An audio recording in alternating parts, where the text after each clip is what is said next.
मेरे मेरे बड़े भाई साहब मुझसे 5 साल बड़े थे। 5 साल, लेकिन केवल 3 दर्जे आगे। उन्होंने भी उसी उम्र में पढ़ना शुरू किया था जब मैंने शुरू किया था, लेकिन तालीम जैसे महत्व के मामले में वह जल्दबाजी से काम लेना पसंद न करते थे। वह इस भवन की बुनियाद खूब मजबूत डालनी चाहते थे ताकि जिस पर आलीशान महल बन सके। वह 1 साल के काम को 2 साल में करते और कभी कभी तो 3 साल लग जाते। बुनियाद ही पुख्ता ना हो तो मकान पायदार कैसे बने।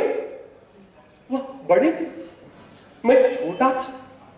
उनकी उम्र 14 साल की और मैं 9 साल। उन्हें मेरी तंबीह और निगरानी का पूरा जन्मसिद्ध अधिकार था और मेरी भी शालीनता इसी में थी कि उनके हुक्म को कानून समझूं। वह स्वभाव से बड़े अध्ययनशील थे, हमेशा किताबें खोले बैठे रहते थे। शायद दिमाग को आराम देने के लिए कॉपी पर, किताब के हाशियों पर चिड़ियों, कुत्तों, बिल्लियों की तस्वीर बनाते थे और कभी एक ही नाम को 10-20 बार लिख डालते थे और कभी एक ही शेर को सुंदर अक्षरों में नकल करते थे और कभी ऐसी शब्द रचना करते थे जिसका ना तो कोई अर्थ होता ना ही सामंजस्य। मसलन उनकी कॉपी पे मैंने यह एक बार इबारत देखी, स्पेशल अमीना, भाइयों भाइयों, दरअसल राधेश्याम, श्री राधेश्याम। 1 घंटे तक, पूरे 1 घंटे तक उसके बाद एक आदमी का चेहरा बना हुआ था। मैंने जानने की बहुत चेष्टा की मगर असफल रहा। उनकी रचनाओं को समझना मेरे लिए छोटा मुंह बात। मेरा जी पढ़ने लिखने में बिल्कुल नहीं लगता था। 1 घंटा भी किताब लेकर बैठता पहाड़ सा लगता और मौका पाते ही होश से निकलकर मैदान में आ जाता। कभी कंकड़ियां उछालता तो कभी कागज की तितलियां उड़ाता। अगर कोई साथी मिल गया तो पूछना नहीं क्या है, कभी चारदीवारी पे चढ़कर नीचे कूद रहे हैं, कभी फाटक पर सवार होकर उसे आगे पीछे करते हुए मोटर कार का आनंद उठा रहे हैं। लेकिन कमरे में आते ही उनका रौद्र रूप देखकर मेरे दांत सूख जाते। उनका पहला सवाल यही होता, कहाँ थे? हमेशा यही सवाल इसी ध्वनि में पूछा जाता और जिसका जवाब केवल मौन होता। न जाने मेरे मुंह से यह बात क्यों न निकलती थी कि जरा बाहर खेल रहा था। मेरा मौन ही कह देता कि मुझे अपना अपराध स्वीकार है। अब भाई साहब को इसके सिवा कोई इलाज न था। इसने और रोश मिले शब्दों से मेरा सत्कार करें। अगर इस तरह अंग्रेजी पढ़ोगे तो जिंदगी भर पढ़ते रहोगे और हर आएगा।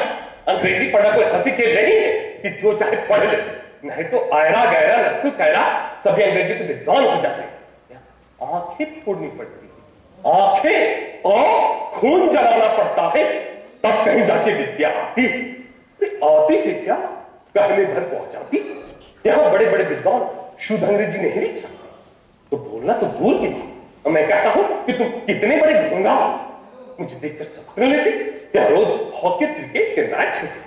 मुझको कभी देखते हुए जाते देखा है तो भी एक ही दर्जे में 2-2, 3-3 साल पढ़ा सड़ता रहता हूं। तो तुम कैसे आशा करते हो कि खेल कूद में वक्त गंवा कर पास हो जाओगे? मुझे तो 2 ही 3 साल लगते। तुम तो उम्र भर इसी दर्जे में पड़े सड़ते रहोगे। अगर तुम्हें ऐसी उम्र गंवानी तो बेहतर घर चले जाओ। अरे घर चले जाओ, अब मजे के साथ गुल्ली डंडा खेलो। अरे दादा की गाड़ी कमाई के रुपए क्यों बर्बाद करते?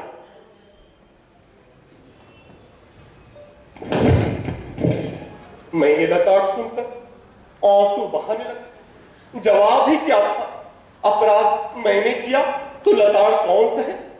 भाई साहब उपदेश की कला में निपुण, ऐसी लगती बातें कह, ऐसी सुक्तिवान चलाते कि मेरे जिगर के टुकड़े टुकड़े हो जाते और मेरी हिम्मत छूट जाती और जी तोड़ मेहनत करने की शक्ति अपने मेरा पाता और जरा भी निराशा में सोचने लग जा, क्यों ना घर चला जाऊं। जो काम मेरे बूते के बाहर है उसमें हाथ डालकर मैं अपनी जिंदगी क्यों खराब करूं। मुझे अपना मुल्क रहना मंजूर था, लेकिन इतनी मेहनत मुझे तो चक्कर आ जाता। लेकिन घंटे 2 घंटे के बाद निराशा के बादल फट जाते। मैं इरादा करता कि आगे से खूब जी लगाकर पढ़ूंगा, झटपट एक टाइम टेबल बना डालता। अगर पहले से कोई नक्शा बनाए, स्कीम तैयार किए किसी काम की शुरुआत कैसे की जाए, टाइम टेबल में खेलकूद की